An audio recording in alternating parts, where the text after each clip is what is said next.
So, what can I tell you about these rocks? They're tumbled.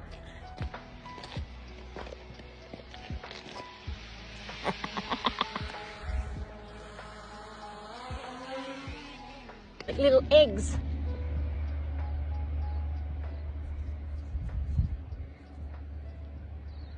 These were once part of something big. And that's it for our geology lesson today.